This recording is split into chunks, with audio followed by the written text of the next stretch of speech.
La Bible est-elle pertinente pour l'homme moderne? L'Ancien Testament est-il un document historique crédible? Dans cette vidéo, vous découvrirez quelles sont les preuves archéologiques les plus importantes en faveur de l'Ancien Testament.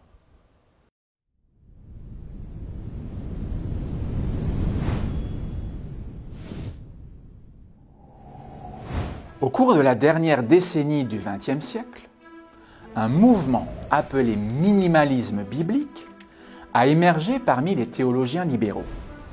Le terme minimalisme signifie que la Bible est créditée d'une valeur historique minimale. Les minimalistes considèrent l'Ancien Testament comme une œuvre folklorique relativement récente, qui daterait du IIIe ou du IIe siècle avant Jésus-Christ. Par conséquent, ils contestent l'historicité des patriarches et de la sortie d'Égypte, l'existence des juges et même l'existence du roi David. Ce qui est surprenant, c'est que le minimalisme a émergé et s'est propagé au cours d'une période féconde pour l'archéologie, alors même que des témoignages sérieux sont venus confirmer l'historicité de la Bible.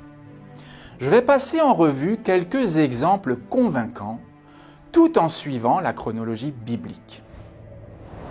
En 1887, des paysans égyptiens ont découvert à Tel Amarna une bibliothèque de tablettes cunéiformes réunissant environ 300 correspondances diplomatiques entre Canaan et l'Égypte, qui datent de 1380 à 1360 avant Jésus-Christ. C'est précisément l'époque de l'Exode biblique.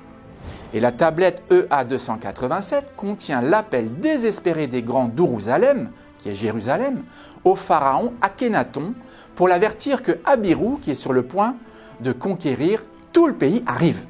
Abirou est une variante de Héber, le nom sous lequel les descendants d'Abraham, l'hébreu, étaient connus. En 1896, à Thèbes en Égypte, l'archéologue Flinders Petrie a découvert la stèle de Merneptah. Elle date de 1210 avant Jésus-Christ, ce qui correspond à la période des juges. Sur cette stèle, le pharaon a écrit « Canaan a été pillé, Israël est dévasté et n'a plus de semences ». Il s'agit de la plus ancienne mention du nom d'Israël. Sur les murs du temple d'Amon à Karnak, toujours en Égypte, se trouvent les inscriptions du pharaon Shishak, datées de 926 avant Jésus-Christ, qui décrivent sa campagne militaire contre le roi Réhoboam. On y trouve également les mentions de 43 lieux de la Bible. En 1993, une pierre de basalte datant du IXe siècle avant Jésus-Christ a été découverte à Tel Dan. Elle porte une inscription qui mentionne le meurtre d'Ahazia, roi d'Israël. Il est également précisé qu'il est de la maison de David. Une pierre de basalte noire a été trouvée en 1868. C'est la pierre de Mécha, roi de Moab. Sur cette pierre, qui date de 840 avant Jésus-Christ, une inscription désigne Omri, roi d'Israël, comme ennemi et contemporain de Mécha.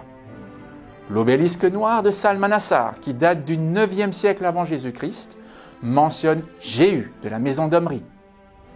La stèle de Tel al-Rima du 8e siècle avant Jésus-Christ décrit Joas de Samarie, payant un tribut à Hadad-Nerari, roi d'Assyrie. Les annales de Sargon II datent également du 8e siècle avant Jésus-Christ.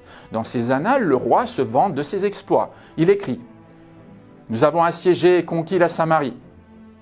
Le prisme de Sennachérib, daté de 691 avant Jésus-Christ, décrit le conflit entre le roi assyrien et le roi de Juda.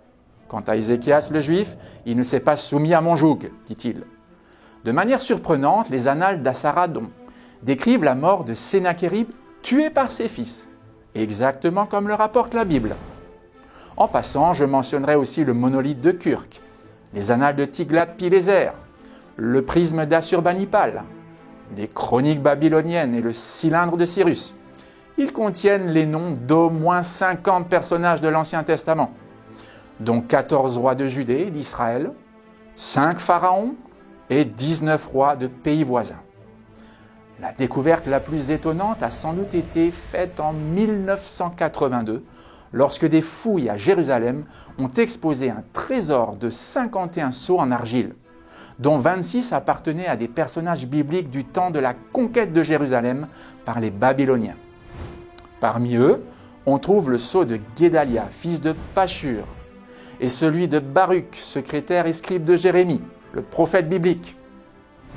La manière dont les noms de ces personnages sont transcrits sur ces documents archéologiques indique qu'il s'agit bien des personnages de l'Ancien Testament. Par ailleurs, l'archéologie confirme l'ordre chronologique des rois. Si vous souhaitez en savoir plus sur ce sujet, je vous invite à suivre le cours sur l'archéologie biblique proposé par hopebible.fr. Vous trouverez le lien ci-dessous dans la description. Dans la prochaine vidéo, je vous inviterai à regarder avec moi si le Nouveau Testament est historiquement crédible et si on peut lui faire confiance. N'oubliez pas de vous abonner et d'activer la cloche pour être averti dès que nous publierons une nouvelle vidéo. Si vous avez des questions ou des arguments pour ou contre la Bible à nous soumettre, écrivez-nous dans les commentaires ci-dessous. À bientôt! Nous espérons que cette vidéo vous a été utile.